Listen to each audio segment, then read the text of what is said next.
ನ್ಯೂಸ್ಗೆ ಸ್ವಾಗತ. ನಾನು ಚಂದ್ರಕಲಾ ನೂತನಗೌಡ. ವಿನೋದ್ ಪ್ರಭಾಕರ್ ದಿಢೀರ್ ಆಸ್ಪತ್ರೆಗೆ ದಾಖಲು. ಆರೋಗ್ಯದಲ್ಲಿ ವ್ಯತ್ಯಯ ಅಂತದ್ದೇನಾಯಿತು? ಎಸ್ ನೋಡಿ, ವಿನೋದ್ ಪ್ರಭಾಕರ್ ಅವರ ಬಹು ನಿರೀಕ್ಷಿತ ಸಿನಿಮಾ ಬಲರಾಮನ ದಿನಗಳು KM ಚೈತನ್ಯ ನಿರ್ದೇಶನದ ಈ ಚಿತ್ರ ಜೂನ್ 26ರಂದು ತೆರೆಗೆ ಅಪ್ಪಳಿಸಲಿದೆ. KVN ಪ್ರೊಡಕ್ಷನ್ ಸಂಸ್ಥೆ ಬಲರಾಮನ ದಿನಗಳು ಚಿತ್ರವನ್ನ ವಿತರಣೆ ಮಾಡ್ತಾ ಇರುವುದು ಒಂದು ಕಡೆ ವಿಶೇಷ.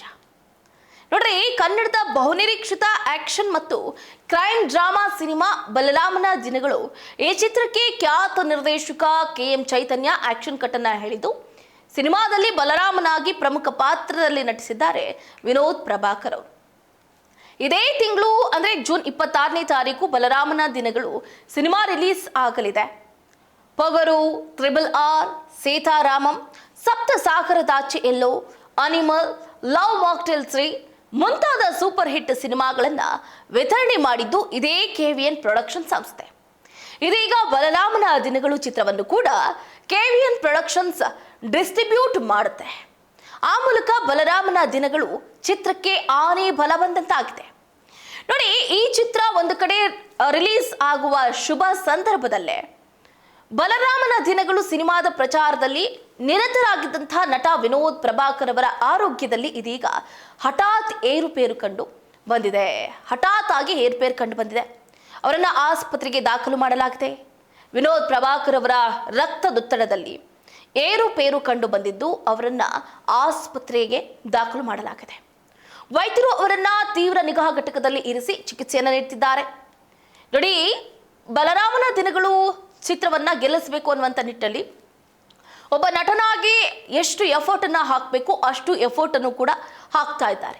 ಕೆಲವರು ಹೇಗೆ ಅಂತಂದ್ರೆ, ಚಿತ್ರ ಮಾಡಿದ್ವಾ, ಚಿತ್ರ ಕಂಪ್ಲೀಟ್ ಆಯ್ತಾ, ನಾವು ಪ್ರಚಾರಕ್ಕೆ ಹೋಗೋದಿಲ್ಲ ಅಂತ ಎಷ್ಟೋ ಜನ ಆಟಿಟ್ಯೂಡ್ ಅನ್ನ ತೋರಿಸಿರುವಂತ ನಾಯಕ ನಟ ಆಗಿರ್ಬೋದು, ನಾಯಕ ನಟಿ ಆಗಿರ್ಬೋದು ಇದ್ದಾರೆ, ನೋಡಿದ್ದೀವಿ. ಈಗಲೂ ಕೂಡ ಆ ಮೈಂಡ್ ಸೆಟ್ ಇದೆ.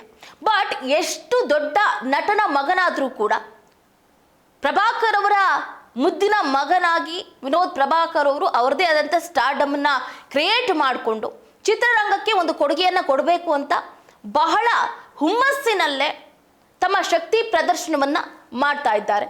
So after a long gap actually ಹೇಳಬೇಕು ಅಂತಂದ್ರೆ ವಿನೋದ್ ಪ್ರಭಾಕರ್ ಈ ಬಲರಾಮನ ದಿನಗಳು ಅನ್ನುವಂತಹ ಚಿತ್ರದ ಮೂಲಕ ತೆರೆಗೆ ಅಪ್ಪಳಿಸ್ತಾ ಇದ್ದಾರೆ. ಈ ಸಿನಿಮಾದ ಪ್ರಚಾರದಲ್ಲಿ ಕಂಟಿನ್ಯೂಸ್ ಆಗಿ ಪಾಪ ನಟ ವಿನೋದ್ ಪ್ರಭಾಕರ್ ಅವರು ಓಡಾಡಿದ್ರಿಂದ ಅವರ ಆರೋಗ್ಯದಲ್ಲಿ ಇದೀಗ ಹಠಾತ್ ಆಗಿ ಏರುಪೇರು ಕಂಡು ಬಂದಿದ್ದು ಅವರನ್ನ ಆಸ್ಪತ್ರೆಗೆ ದಾಖಲು ಮಾಡಲಾಗಿದೆ. ವಿನೋದ್ ಪ್ರಭಾಕರ್ ಅವರ ರಕ್ತದೊತ್ತಡದಲ್ಲಿ ಅಂದ್ರೆ ಲೋ BP ಆಗಿದೆ ಅನ್ನುವಂತಹ ಮಾಹಿತಿ ಲಭ್ಯ ಆಗಿದೆ. ಹಾಗಾಗಿ ಅವರನ್ನ ಖಾಸಗಿ ಆಸ್ಪತ್ರೆಯಲ್ಲಿ ಅವ್ರನ್ನ ಇರಿಸಲಾಗಿದ್ದು ವೈದ್ಯರು ಅವರನ್ನ ICU ಅಂದ್ರೆ ತೀವ್ರ ನಿಗಾ ಘಟಕದಲ್ಲಿ ಇರಿಸಿ ಚಿಕಿತ್ಸೆಯನ್ನು ಕೊಡ್ತಾ ಇದ್ದಾರೆ. ನೋಡಿ, ಕಂಟಿನ್ಯೂಸ್ ಆಗಿ ಯಾವಾಗ ಅವರು ಸಿನಿಮಾ ಪ್ರಚಾರಕ್ಕೆ ತೆರಳಿದ್ರು ಅವರ ಆರೋಗ್ಯದಲ್ಲಿ ಈ ರೀತಿಯಾದಂತಹ ವ್ಯತ್ಯಯ ಕಂಡು ಬಂತು. ಅವರನ್ನ ಬಹಳ ಸೂಕ್ಷ್ಮವಾಗಿ ನೋಡ್ಕೋಬೇಕು ಅಂತ ವೈದ್ಯರು ಕೂಡ ಹೇಳಿದ್ದಾರೆ. ಹಾಗಾಗಿ ನಾಗರಬಾವಿಯಲ್ಲಿರುವಂತಹ ಖಾಸಗಿ ಆಸ್ಪತ್ರೆಯೊಂದರಲ್ಲಿ ಅವರನ್ನ ಅಡ್ಮಿಟ್ ಮಾಡಲಾಗಿತ್ತು. ವಿನೋದ್ ಪ್ರಭಾಕರ್ ಅವರಿಗೆ ಎದೆ ನೋವು ಕಾಣಿಸಿಕೊಂಡಿದೆ ಎನ್ನಲಾಗಿದೆ. ಕಾರ್ಡಿಯಾ ಕೇರ್ ಆಸ್ಪತ್ರೆಯಲ್ಲಿ ವಿನೋದ್ ಪ್ರಭಾಕರ್ ಅವರನ್ನ ದಾಖಲಿಸಲಾಗಿತ್ತು. ವೈದ್ಯರು ಅವರನ್ನ ತೀವ್ರ ನಿಗಾ ಘಟಕದಲ್ಲಿ ಇರಿಸಿ ಚಿಕಿತ್ಸೆಯನ್ನು ಮುಂದುವರೆಸಿದ್ದಾರೆ. ವಿನೋದ್ ಪ್ರಭಾಕರ್ ನಟಿನಿಯ ಬಲರಾಮನ ದಿನಗಳು ಸಿನಿಮಾ ಕೆಲವೇ ದಿನಗಳಲ್ಲಿ ಬಿಡುಗಡೆ ಆಗ್ತಾ ಇದ್ದು ಆ ಸಿನಿಮಾದ ಪ್ರಚಾರ ಕಾರ್ಯದಲ್ಲಿ ವಿನೋದ್ ಪ್ರಭಾಕರ್ ತಮ್ಮನ್ನು ತಾವು ತೊಡಗಿಸಿಕೊಂಡಿದ್ದಾರೆ. ಆದರೆ ಈ ನಡುವೆ ವಿನೋದ್ ಅವರ ಆರೋಗ್ಯದಲ್ಲಿ ವ್ಯತ್ಯಯ ಉಂಟಾಗಿದ್ದು ಕುಟುಂಬಸ್ಥರು ಮತ್ತು ಅಭಿಮಾನಿಗಳಿಗೆ ಆತಂಕ ಹೆಚ್ಚಾಗಿದೆ. ಆರೋಗ್ಯದ ಬಗ್ಗೆ ಈಗಾಗಲೇ ಸ್ಪಷ್ಟನೆ ಕೊಟ್ಟಿದ್ದಾರೆ. ಆ ಸುದ್ದಿ ಕೂಡ ವೈರಲ್ ಆಗ್ತಾ ಇದೆ. ವಿನೋದ್ ಪ್ರಭಾಕರ್ ಅವರ ಆರೋಗ್ಯದ ಬಗ್ಗೆ ಸ್ಪಷ್ಟನೆ ನೀಡಲಾಗಿದ್ದು ವಿನೋದ್ ಆರೋಗ್ಯವಾಗಿದ್ದಾರೆ, ಯಾವುದೇ ರೀತಿಯಾದಂಥ ಆತಂಕ ಬೇಡ ಅಂತ ಹೇಳಲಾಗಿದೆ. ಬಲರಾಮನ ದಿನಗಳು ಚಿತ್ರದ ಪ್ರಚಾರದಲ್ಲಿ ನಿರಂತರವಾಗಿ ಅವರು ತೊಡಗಿಸಿಕೊಂಡಿದ್ದೆ ಇದಕ್ಕೆಲ್ಲ ಕಾರಣ ಅಂತ ಹೇಳಲಾಗ್ತಾ ಇದೆ. ನಿರಂತರ ಕೆಲಸದ ಒತ್ತಡದಿಂದ ಲೋ BP ಆಗಿದೆ.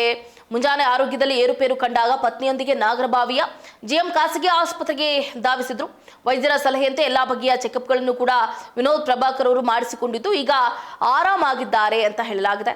ಬೆಳಗ್ಗೆ ವಿನೋದ್ ಆಸ್ಪತ್ರೆಯಿಂದ ಡಿಸ್ಚಾರ್ಜ್ ಆಗಲಿದ್ದು ಸೋಮವಾರದಿಂದ ಮತ್ತೆ ಬಲರಾಮನ ಚಿತ್ರದ ಪ್ರಚಾರ ಕೆಲಸದಲ್ಲಿ ತೊಡಗಿಸಿಕೊಳ್ಳಲಿದ್ದಾರೆ ಅಂತ ಹೇಳಲಾಗ್ತಾ ಇದೆ. ಬಲರಾಮ ಚಿತ್ರ ಇದೇ 26ನೇ ತಾರೀಕು ರಾಜ್ಯದಾದ್ಯಂತ ಬಿಡುಗಡೆ ಆಗ್ತಾ ಇದೆ. So all the very best ಬಲರಾಮನ ದಿನಗಳು ಚಿತ್ರಕ್ಕೆ. ಇಡೀ ಚಿತ್ರತಂಡ ಬಹಳ ಎಫರ್ಟ್ ಅನ್ನ ಹಾಕಿದೆ ಚಿತ್ರವನ್ನ ಗೆಲ್ಲಿಸಬೇಕು ಅಂತ.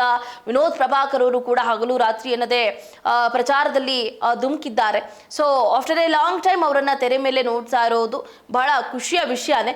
ಈ ಚಿತ್ರ ಕೂಡ ಯಶಸ್ವಿ ಆಗ್ಲಿ, ದೊಡ್ಡ ಮಟ್ಟದಲ್ಲಿ ಚಿತ್ರ ಅಂದ್ರೆ ಏನು ಜನರಿಗೆ ಇಷ್ಟ ಆಗ್ಲಿ ಅನ್ನೋದೇ ನಿಮ್ಮೆಲ್ಲರ ಆಶಯ ಕೂಡ ಆಗಿದೆ. ಇದಾಗುತ್ತೆ ಹೊರಗಿನ ಅಪ್ಡೇಟ್. ನೋಡ್ತಾ ಇರಿ ಸ್ಪೀಡ್ ನ್ಯೂಸ್. ಸುದ್ದಿ ನಿಮ್ಮದು, ವೇಗ ನಮ್ಮದು.